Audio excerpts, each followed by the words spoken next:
welcome back to Sit for a Spell. Sorry guys, this one's a little late. Guess I'm a day late and a dollar short.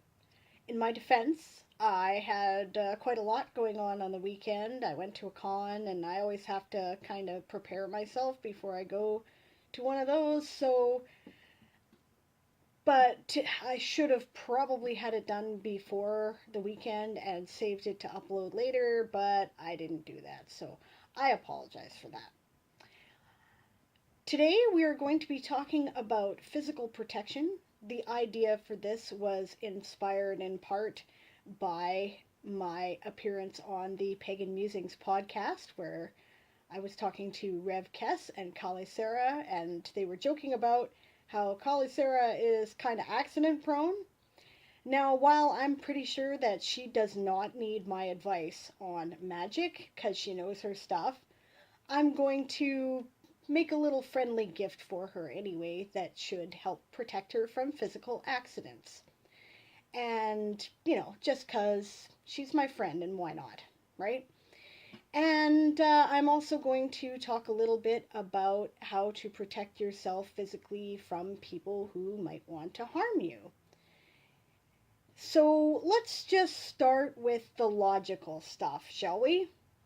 Okay, magic works if you do stuff in the real world, right? It will actually work if you don't do things to aid it, but the more stuff you do to aid it that is practical, the more opportunities you give it to work.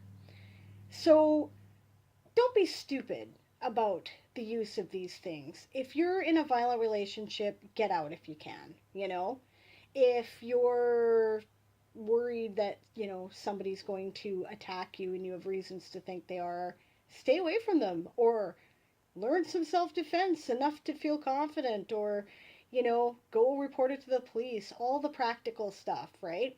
Don't go relying on a magical charm and thinking that that is going to absolutely protect you. But when you have no other options, sometimes magic is very effective. Now, one of the things that you can do to protect yourself physically from threats or danger is the salt circle charm that I showed in a much long ago episode, but I'll put the link here. And so what else can you do? Okay, well, this is the rune tier. There you go. And it is a symbol of physical protection. And you can wear this around your neck. This is what this was originally designed for, even though the cord has broken. And it may be effective for you. The rune Ewaz is also effective. That's the one that looks like a Y with a stick in the middle of it, or a little tree, right? And it's a different kind of protection. This is more of an aggressive kind of protection. The other one's more of a defensive kind of protection. And yes, I realize that that's a real oversimplification for those of you who are rune masters out there, but this is just Sit for a Spell. The idea is something basic that people can use, right? Another thing is you can carry protective stones on you. In general, black stones are pretty much all suited to protection, right? They'll all have that. So I have a couple different examples here. This here is a polished piece of black tourmaline, which is very different from how you normally find it. Normally it looks like a piece of Minas Tirith, only it's black. It's like maybe a piece of Sauron's tower, right? It has striations in it, and I wish I had a better piece to show you, but I don't currently, so I'm just gonna have to show you the polished version. Obsidian is always a good one. Better yet, if you can get an obsidian arrowhead, you can wear that around your neck, and that's very effective. And the old magical standby of witches everywhere, lodestone. And the thing about lodestone is that it's not only a black stone, but it is magnetically charged as well. So for that reason, it was often considered to be magical. It attracts negativity to it. That's kind of what all of these guys do. They attract negativity and harm to them. So It's often considered a sign that it's warded off some kind of direct attack or a dangerous event when it breaks. So if it cracks, you may wish to replace it, right? Um, you've probably seen those black hematite rings that you can get at different metaphysical stores. Those will also work for the same purpose, and also are beneficial to healers because it prevents feedback if you're doing energy healing work from affecting you as much. It just gets absorbed into the stone until it breaks. So those are a couple of quick charms that protect you against physical attack. Now, if you're looking for something to protect you against accidents, pyrite, of all the things in the world, fool's gold, right? The thing about pyrite is that I think it might have something to do with the iron content in it. It's a very, heavy stone, and it also, when it's sparked, it's one of the stones you can use to create, it can create electric sparks, right? They used to use them in flintlocks and things like that, right? Or matchlocks, I think it is, right? Don't quote me on that. I'm sure some black powder enthusiast will probably tell me more, but it was involved in the process, right? And they also used to be used in flint and steel kits, right? Well, flint and steel, but right, you can use it for that purpose. So it generates energy, right? And it also is very heavy and absorbs energy. So it's considered to be a charm to protect your car from getting into accidents. Is put a couple of pieces of pyrite into your glove box, right? You can also, carry it on a chain, put it in a pocket, right? Whatever, to just keep it on your person. So let's move on to the spell that I'm going to do today, which will put some of these pieces of information into practice. The spell we're going to do today is geared to physical protection, in particular, physical protection against accidents. And what we're going to do is we're going to make a mojo bag. Now, I bought this at a local metaphysical shop, but of course, there's no reason why you can't make your own little bags out of silk or scrap material. Just sew them up like little pockets and turn them inside out, and then cut slits to loop the string through if you want to do that. But because I was running behind on this today, I figured it would just be more convenient to buy one. And besides, this is really pretty, and I think that my friend would really like it. So, there, mojo bag. Now, we're going to add things to the bag, and then we're going to charge it with energy and make it useful towards a spell. And what we're going to use is a combination of stones, symbols, and various herbs. Now, I'll just say at the outset that magic should be eminently practical. If you do not have any of the herbs available to you, you will not need all of the specific ones that I have mentioned. There are many other options. You can look in Cunningham's, what is it called here? Yes, Cunningham's Encyclopedia of Magical Herbs for a variety of other options. You can also look in his book, Incense, Oils, and Brews.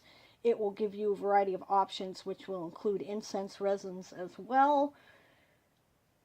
Yeah, there's a lot of different things that you can use, right? So don't think you're limited to what I'm doing today. This is what I've got on hand, what I felt would be effective. All of these herbs will work, but none of them specifically are required. Okay, so first things first. The idea is to protect my friend against accidents that hurt herself, so I'm going to put a little bit of bone set into it. Bone set is useful as a protective herb, right? And since in herbal medicine it is actually used to heal broken bones, it seems like a good sympathetic purpose for which to make use of this. So you just put, a little bit of each herb in the bag, right? Trying not to spill a lot, but I'm going to because this is messy. And this is not opening well, which is probably good because in the long run that means it will be harder to dump things out. So, I'm going to put 3 pinches of each herb in here just because 3 is a magic number. The number of fate. The number of the goddess. So, now then. Because I suspect that a great deal of my friends' troubles have been based in misfortune, I'm going to use a bunch of herbs that are supposed to be protective as well as luck-bringing. So I have here cinquefoil. Now cinquefoil is used in traditional witch's flying ointment, and it grows as a noxious weed over a good part of western North America. It has a leaf that looks vaguely, well, as you can see, it's sort of, yeah. This is not the herb that you probably think it is. It's a weed that grows in your lawn. It has a 5-petaled yellow flower on it, which is in full bloom right now. So, yeah. This herb is toxic. Do not eat it, just so you know.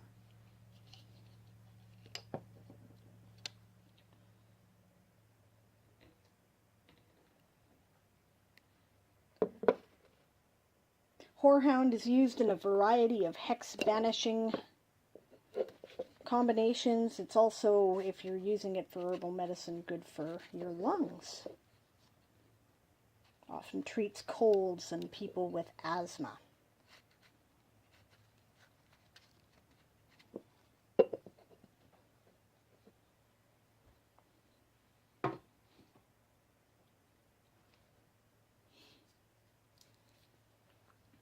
Mandrake.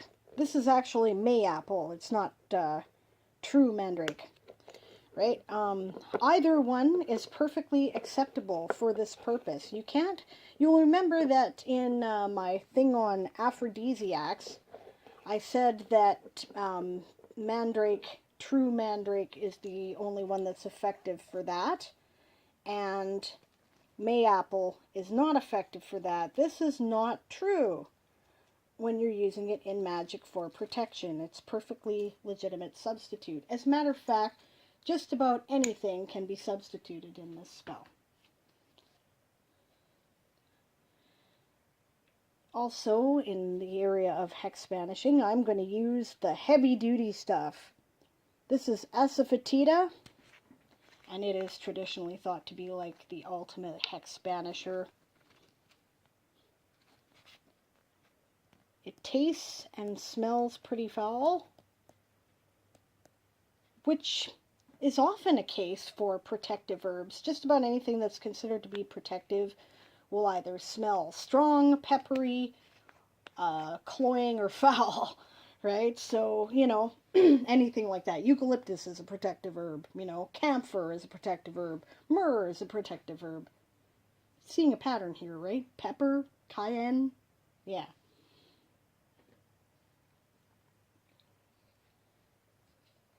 Now, to bring good fortune, and not just banish the negative fortune here, we have my ritual tobacco, which I discussed recently.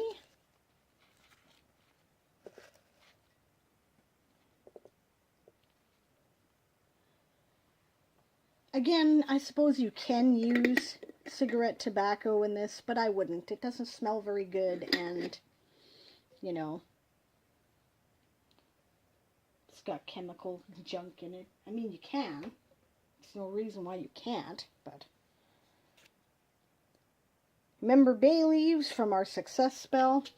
These bay leaves in particular I gathered on a midsummer, and that's why I'm not using them for... I mean, they're older, but since I gathered them on midsummer, they have the magical energy associated with that, so... Oh my, that's a big bay leaf, isn't it? Well, that's what I drew out. Should I use that one? Nah. Well, yeah, sure, why not? It'll break up.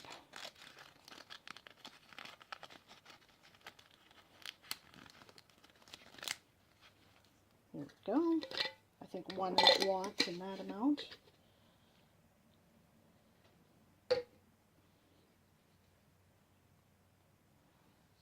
And finally, elder leaves, also gathered on midsummer a couple years ago.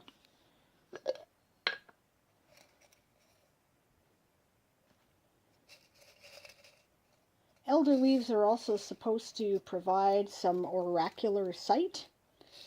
So since we're doing a spell to protect against accidents, maybe this will allow my friend to have more of an intuitive sense of when she's about to do something that's going to create one. She'll have to let me know if it works.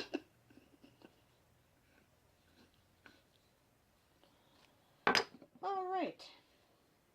And now the stones. We're going to use all the stones I mentioned. Here's our piece of pyrite. Here's our piece of black tourmaline. Here's our obsidian. And here's our lodestone. I'm also going to add this. This is a clay tier rune, which I made as part of a rune set, and I misplaced this one. I have since replaced this with another rune, but then I found the original one. So it's just been sitting around, waiting for a purpose. This seems like a good one. Okay, now I'm going to show you different ways to empower this. I think I've probably been through this a couple of times before in terms of things you can do to enchant your spell. So one of the things you can do is generate energy through your hands, draw it up from the earth,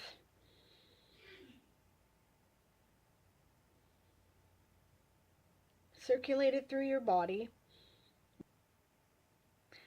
One of the things you can do to help do that is create the microcosmic circuit, right?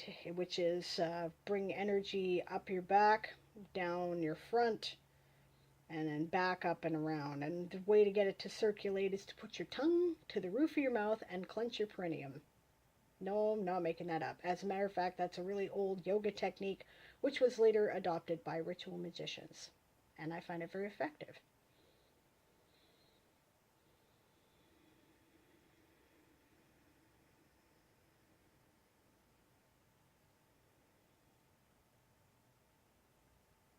Then once you have it circulating well,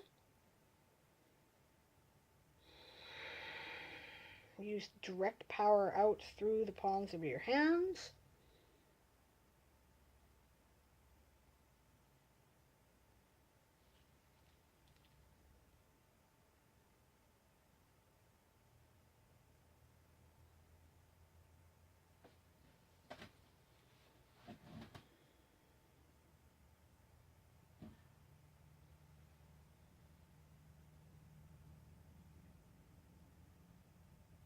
Until you feel suitably charged.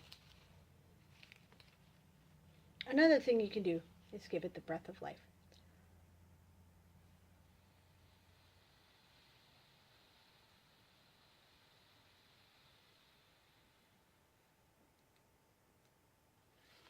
That's one of my favorites.